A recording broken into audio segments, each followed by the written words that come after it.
I didn't plan on revealing this much tonight, I'll tell you that. What else? You know, actually, so this gentleman, he met me in Great Falls, but I actually grew up in Shenandoah Valley, Virginia. It was great. I love the valley. Yeah, when I moved to DC, it was like, man, 15 years ago, things were changing a lot up there. And I'd never been. I didn't know shit about the city. And everybody kept telling me, like, oh man, you're so, like, I moved to DuPont. And everybody's like, yo, this is awesome. You moved to, like, the best time, best place. And they were just like, it's just gentrified. It's just gentrified. And I had no fucking clue what that meant. And at the time, Urban Dictionary didn't exist. And it took me a while before I learned that gentrified was just how they say newly gay. Which is cool. I mean, because, like, they were right. Like, the streets are safer. The sauna, not so much. It gets super dangerous. It took me 3 times to learn that. My bad. I was new. I thought people were friendly. I didn't know. This one guy said he had seen me earlier having my lunch. He didn't do me any favors. I had peeled the banana with my teeth.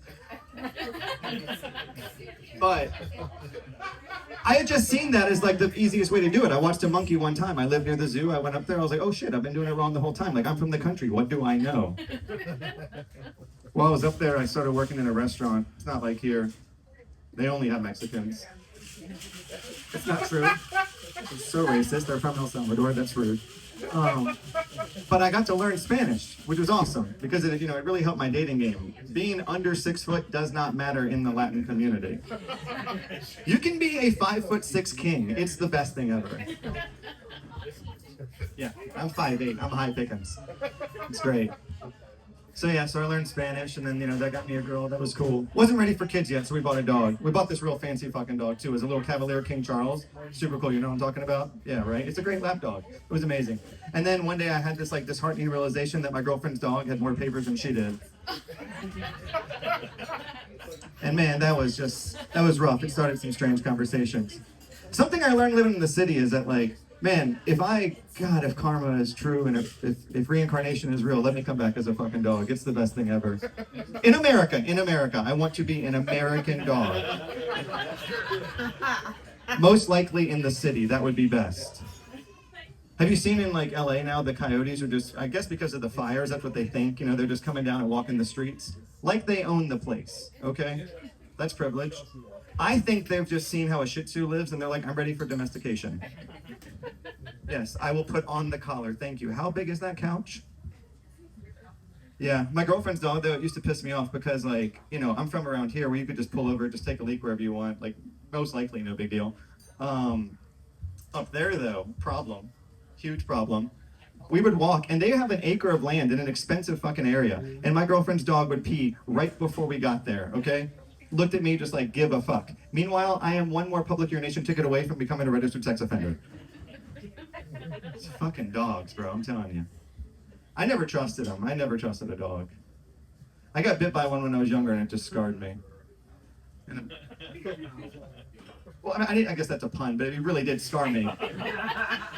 It was more of it wasn't like the sauna trauma from moving to DuPont, but it was rough.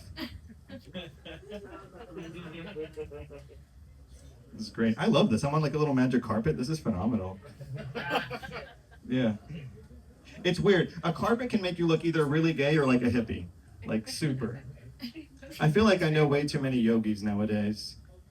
I've traveled a lot learning Spanish, so that's been cool. But what I hate, though, is everybody thinks yo, this guy wants to go to our wedding if it's far as fuck away. So I've learned a way to deal with that, and my favorite role to play in life is the toxic wedding guest. Woo! Yeah.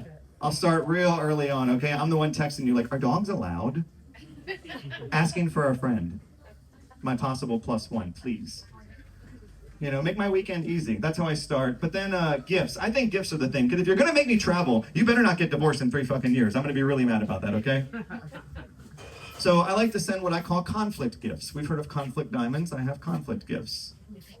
All right? A couple weeks before the wedding, you're going to get a nice package from IKEA.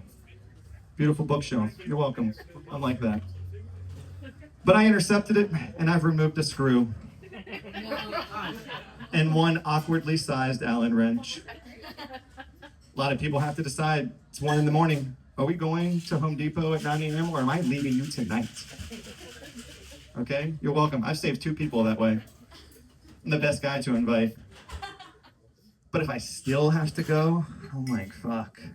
Now I gotta get named in the divorce. So I get you gifts that make a mess. A blender.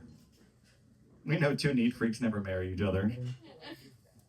Anybody in here married?